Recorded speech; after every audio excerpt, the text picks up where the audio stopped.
Hello बच्चों, good morning. आज हम लोग अध्ययन करेंगे खनिज तथा ऊर्जा संसाधन।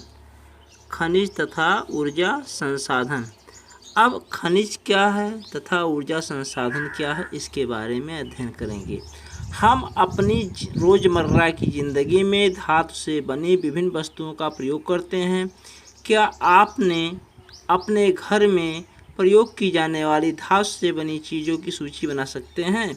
ये धातुएं कहाँ से आती हैं? अब देखिए, हमारे यहाँ आप लोग के हमारे घर में कौन सी धातुओं का उपयोग होता है, कौन सी वस्तुएं बनी हुई हैं खनिज की। सुई से लेकर के जितने हथियार औजार बने हैं सब धातु के ही बने हुए हैं। चाहे सुई है, गाड़ी मोटर है, साइकिल है, मशीन है, या जितनी वस्तुएं बनी, मोटरसाइकिल है, ये सब किसके धातुओं की बनी हुई हैं। अब इन्हीं में इनका बहुत बड़ा योगदान है। गाड़ी मोटर है, जहाज है, हर जगह इसका इस्तेमाल किया जाता है। अब देखिए, इसमें ये जो खनिज क्या है, खनिज का एक सरल परिभाषा है। पृथ्वी के भूगर्भ से खोद कर निकाले जाने वाले तत्व को खनिज कहते हैं। पृथ्वी के भूगर्भ से खोद कर बहुमूल्य निकाले गए वस्तु को खनिज कहते हैं।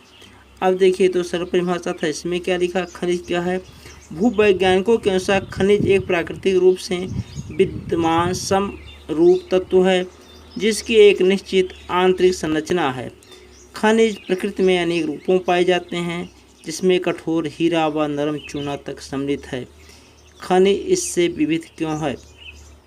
अब देखिए, इसमें हीरा से लेकर के चूना तक बताया गया है, यानी पृथ्वी के भूगर्भ से जो खोद कर निकाले जाते हैं बहुमूल्य पदार्थ, उसी को हम खनिज कहते हैं। अब आ जाइए इधर, आप चट्टानों के विषय में पहले ही पढ़ चुके हैं। चट्टानें खनिजों के समरूप तत्वों के यौगिक हैं। कुछ चट्टानें जैसे चूना पत्थर केवल एक ही खनिज से बने हैं, लेकिन अधिकतर चट्टानें विविध अनुपातों के अनेक खनिजों के योग हैं। यद्यपि 2000 से अधिक खनिजों की पहचान की जा चुकी है, लेकिन अधिकतर चट्टानों में केवल कुछ ही खनिजों की बहुतायत है।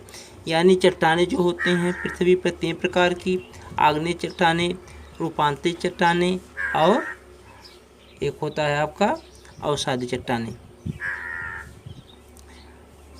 आग्नेय, अवसादी और रूपांतरित। अब इसके बाद आपका आता है, इसी में से जो तत्व निकलते हैं, यानी कई यौगिक उसके होते हैं, कई तत्व मिलकर के वो बनते हैं, क्या नाम, खनिज। अब इसमें देखिए, खनिज का आज तक बताया जा रहा है कि 2000 खनिजों की पहचान की जा चुकी है और अभी तमाम खनिज की पहचान नहीं हो चुकी है। एक खनिज विशेष जो निश्चित तत्वों का योग है, उन तत्वों का निर्माण उस समय के भौतिक और रासायनिक परिस्थितियों का परिणाम है। इसके फलस्वरूप ही खनिजों में विविध रंग, कठोरता, चमक, घनत्व तथा विविध क्रिस्टल पाए जाते हैं। भूवैज्ञानिक इन्हीं विशेषताओं के आधार पर खनिजों का वर्गीकरण करते हैं। अब देखिए, उनके रंग, रूप, कठोरता और महत्व को देखते हुए उनका वर्गीकरण किया जाता है। अब वैज्ञानिक लोग कैसे इसका वर्गीकरण किए हैं? खनिजों का वर्गीकरण, तो खनिज जो होते हैं, एक होता है धात्विक, दूसरा होता है अधात्विक। धात्विक में क्या क्या आता है आपका? लोह धातु, अलोह धातु और बहुमूल्य खनिज। जैसे लोह धातु में आपके आएंगे लोहे से बस लोह बस धातु जिसमें लोहे का अंश हो, जैसे लोहा, आयस्क, मैग्नीज, निकल व कोबाल्ट आदि। अलोह तांबा, सीसा, जस्ता व बॉक्साइट आदि। बहुमूल्य खनिज जैसे सोना, चांदी, प्लेटिनम आदि। अधात्विक में क्या आते हैं? जैसे अभ्रक, नमक, पोटास, सल्फर, चूना पत्थर, संगमरमर तथा बलुआ पत्थर। ऊर्जा खनिज में जैसे कोयला, पेट्रोलियम तथा प्राकृतिक गैस। अब खनिजों की विविधता, खनिज कहाँ पाए जाते हैं? सामान्यतया खनिज अयस्कों में पाए जाते हैं। किसी भी खनिज में अन्य अयस्कों का तत्वों के मिश्रण का संचयन हेतु अयस्क शब्द का प्रयोग किया जाता है। अयस्क मीन्स होता है जिसे हम कहते हैं खाद्यान्न, जहाँ पर खोद के निकाला जाता है उसे अयस्क कहा जाता है। जहाँ खनिजें खोद के निकाली जाती खदान, उसे हम क्या कहते हैं? अयस्क। खनन का आर्थिक महत्व तभी है जब अयस्क में खनिजों का संचय पर्याप्त मात्रा में हो। खनन का महत्व होता है जब जहाँ पर अधिक खोद के निकाले जाए, अगर वहाँ पर खुदाई किया जाए और खनिज ना मिले तो उसका कोई महत्व नहीं है। खनिजों के खनन की सुविधा इनके निर्माण और संरचना पर निर्भर है। खनन सुविधा इनके मूल्य को निर्धारित करती है। अतः हमारे लिए मुख्य शैल समूहों को समझना अत्यंत आवश्यक है, जिनमें से खनिज पाए जाते हैं। अब देखिए इसका क्या महत्व है।